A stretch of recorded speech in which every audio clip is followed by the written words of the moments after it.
tomorrow I fly to GDC to meet with publishers about our indie game, ONAR. It's a 3D fighting game, and we've been developing it for the last sort of year and a half. So I was originally getting ready to record some other stuff. I have an indie developer video that I'm gonna put out my own self later on today.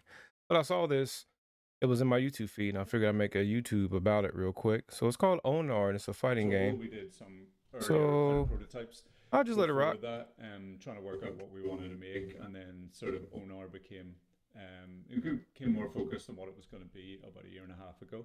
It's myself, I'm more of a generalist on the project, and then we also have a Gary, programmer, who's just cares about code, and then Kyle, animator, who just cares about character motion, animation stuff. Real inspiring. Definitely like and sub his content and animation at times as well.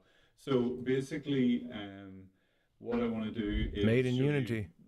The game, talk through the game mechanics, what we're trying to do, and then what we're doing with the game in the moment rewind is plays games. Steam, rewind play games. Testing, so people rewind free, play games. Okay. You can see on our splash screen here. You can just email onarthegame@gmail.com if you had any feedback or anything. You know, obviously, constructive criticism really helps us develop the game. We're trying to do something a little bit different. Sometimes people like that, sometimes they don't. It's really hard to know. You know, what sort of works for one person doesn't for another. So for us, we've just focused on what we love, and big fan of fighting games, going way back to like the ZX Spectrum, right through to contemporary kind of bigger budget games at the moment. So ZX Spectrum? ONAR, I won't get into the story. I'll do other videos than that in the future. I'll do kind of how we build assets as well, and our pipeline, and how we use Unity. We use Unity URP, and then we generally create these visuals that support it in Maya or Blender. That's pretty cool. Or, you know, other 3D applications. We do our animation in an application called Cascadeur, and we find it really kind of fast workflow, and the rigs get made in Maya, they go into Cascadeur, they get animated there, and then they go into Unity.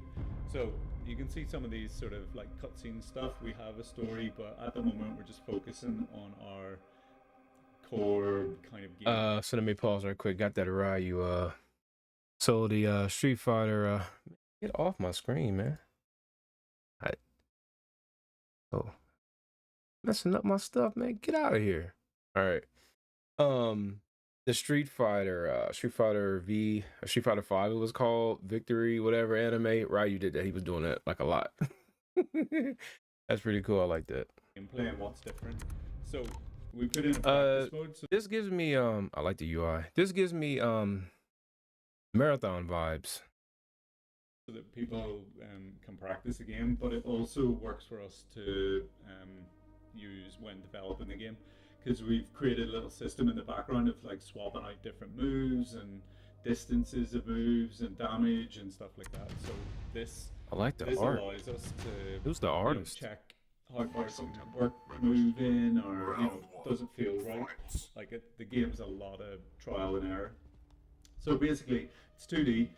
In its camera angle, but there's a 3-dimensional aspect to moving around, kind of like Tekken or, you know, Virtua Fighter kind of things. So basically, with this, what's sort of the main difference between our game and why we wanted to do something a little bit different was to create this sort of blocking mechanic that whenever you move a certain direction, it'll block. This is indicated by a little shield that sort of pops up either left or right, and you do that by pushing the stick forward or pushing the stick back, and we kind of call that depth blocking. So yeah, you can depth block. You can only block attacks from the left or block attacks from the right. You can also, you know, dodge an attack as well. So use the ability to do some of the stuff that you can normally do in 3D fighting games. Show me some action. Show me some action. The main difference between a lot of them and ONAR is there is no jumping, and your fighter's always constrained to the side of whatever side you picked at the start. So if you're the red fighter, you're always on the left, no matter how. much the action kind of expands and the fight kind of unfolds, you always stay in. Okay, so just for the sake of the video, I want to skip up to some of the fighting because I want to see. Um, all I have to say is at this point in time, well, you know what? I'm not even going to say nothing. Let me Side, scoot the it up a camera little always bit. locks to that direction. We did the distance every time so that you can be accurate at attacks. And the grid in the floor, like Street Fighter or whatever, is just basically our way within development to say, okay, can that attack be done from 0.9? No, Yeah. it can't. Can the long range attack be done from there? Yeah.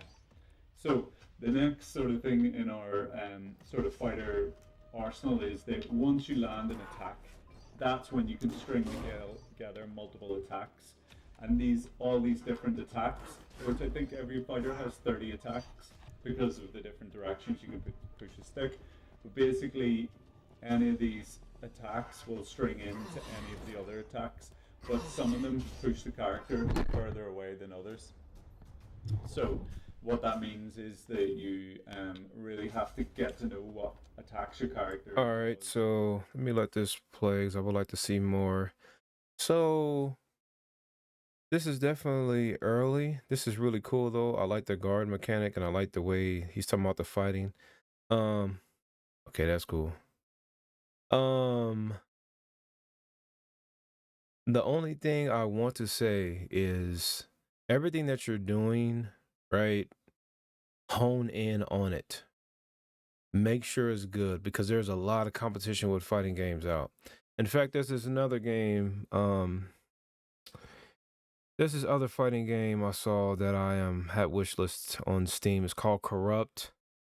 And the thing is, I see with like these fighting games that's coming up, it's like you really need to come up with characters that people love. You really need to come up with characters that people can grow up with. I think that's what's missing in a lot of new fighting games. It's like Project L. If you look at Project L, I'm already attracted to some of the characters, and I don't even play League of Legends. Okay, Street Fighter I grew up with. All right, so Ryu. Tekken I grew up with. So actually, I had no Tekken main for a very long time in Tekken. The new Tekken, I just started picking up Reina. So look at her. Look at why is people loving Reina so much, because they do. Look at those characters and how the type of attitudes and character that they bring out within their character, like the new coffee girl, Azucena, Dead or Alive. Like y'all know fighting games, obviously, but that is one thing that I will say is that y'all have to create, hold on. Okay. You have to create characters that people can grow up with and love. All right, because this is bringing a new fighting system in here. Let's listen to a little bit more of this. Characters that fall into that archetype of a grappler will grab you. It'll be a lot easier. Got different archetypes. Than it will be with a sort of Shoto style fighter or a kind of zoner style fighter. So, because we're going for the quick space fighting and it's in a lot of the times keeping combat. I like the UI close, too. We make it bigger, but I like it. Have stamina bars so that if you spam one attack a lot of the times, it'll drain, and that links to our other kind of sort of unique. I'm sure there's plenty of games with things like this, but for us it's sort of unique that we've got an attack speed. So if you're doing that jab at the moment. Okay, so let me see. Let me speed up a little bit more. See if he shows any. Okay, you got different characters here. I really like this right here. I like this art. Is this Korean? I really like this. All right.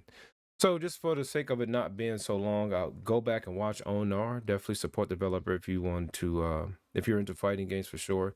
Now, just personally, I just want to say like that would be my own thing. My only thing about it, like there's a bunch of ideas that's going through my head that I can just throw out here, right? And maybe I will if you're interested, if you end up watching this video. But the main thing I have to say is with new fighting games, man, is that we need to make characters that people are going to love. Like this game I'm working on, this is how I'm approaching it. I'm making this character for a fighting game, and I'm making this character to stand out like Ryu, right? I might even take some of Ryu's color schemes, which is basically white, red, right? But the thing is, like, come up with characters that people can like love. right? Like this guy looks cool, but what's his personality? How does he talk? Can I relate to him? Is he real? Is he on some crazy psychedelic mission like Ryu that wants to be the best and all he does is walks the streets all day looking for the toughest warriors? That's a ridiculous story, but yet I love it. So come up with I'm not I don't know nothing about this game. I literally was finna boot up and record some other fighting games and saw this.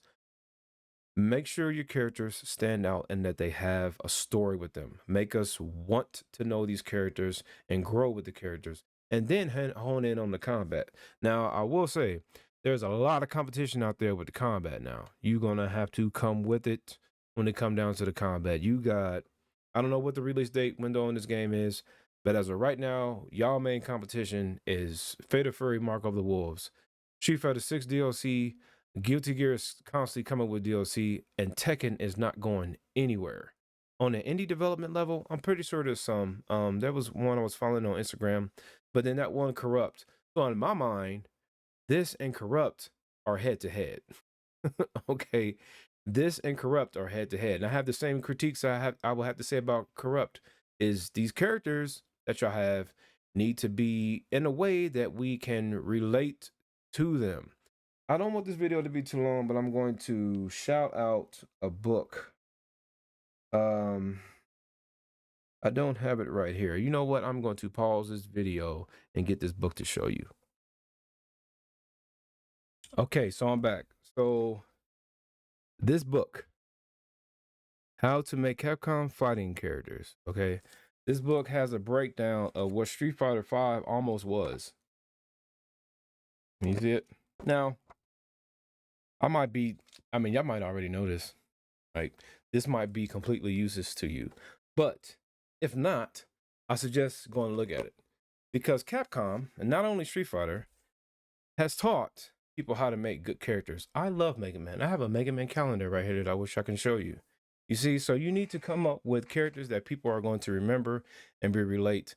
But keep this art style because this looks good. And it's right on time for Marathon. It's like, I feel like I'm watching Marathon fighting game. Fighting game of Marathon Bungie characters, right? Again, not to take away nothing that you're doing, but just check that out. But yeah, again, this is just popped up on the spot. I literally just saw this on YouTube. Keep up the good work. It's inspiring. I got to get back on my game here in about an hour. Peace.